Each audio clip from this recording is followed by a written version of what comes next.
ಕಾವೇರಿ ಕೊಳ್ಳದಲ್ಲಿ ಮಳೆ ಆಗ್ತಿರೋದ್ರಿಂದ ಕಾವೇರಿ ಹಾಗೂ ಅದರ ಉಪನದಿಗಳು ತನ್ನ ಸ್ವರೂಪವನ್ನು ಬದಲಾಯಿಸಿದೆ. ಕಾವೇರಿಯ ಉಪನದಿ ಆಗಿರುವಂತಹ ಹೇಮಾವತಿ ನದಿ ಕೂಡ ಭೋರ್ಗರಿತಾ ಇದೆ.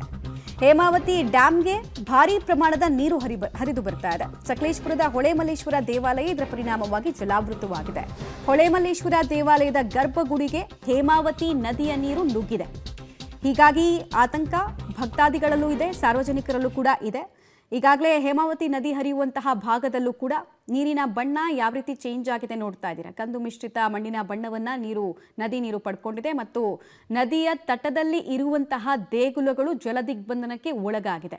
ಬಹುತೇಕ ದೇವಾಲಯದ ಒಳಗೆ ಗರ್ಭಗುಡಿ ತನಕ ನೀರು ನಿಂತಿರೋದು ಗಮನಿಸ್ತಾ ಇದ್ದೀವಿ ನಾವು. ಹೊಳೆಮಲ್ಲೇಶ್ವರ ದೇವಾಲಯದಲ್ಲೂ ಕೂಡ ಇಂಥದ್ದೇ ಪರಿಸ್ಥಿತಿ ಇದೆ. ಹೀಗಾಗಿ ದೇವಸ್ಥಾನದಲ್ಲಿ ಪೂಜೆ ಪುನಸ್ಕಾರಕ್ಕೆ ಅವಕಾಶವನ್ನ ಮಾಡಿಕೊಡಲಾಗ್ತಾ ಇಲ್ಲ.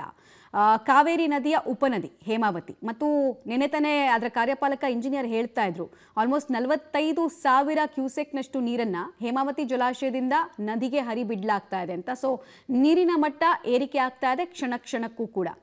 ದೃಶ್ಯಾವಳಿಗಳನ್ನು ನೋಡ್ತಾ ಇದ್ದೀರಾ. ಹೊಳೆಮಲ್ಲೇಶ್ವರ ದೇವಸ್ಥಾನದ ಆವರಣ ನೀರಿನಿಂದ ಹೇಗೆ ಆವರಿಸಿದೆ ಅಂತ ಹೇಳಿ, ಮತ್ತು ನದಿ ಭಾಗದಲ್ಲಿ ವಿಹಂಗಮ ನೋಟವನ್ನು ಕೂಡ ನೀವು ದೃಶ್ಯಾವಳಿಗಳ ಮೂಲಕ ನೋಡ್ತಾ ಇದ್ದೀರಾ.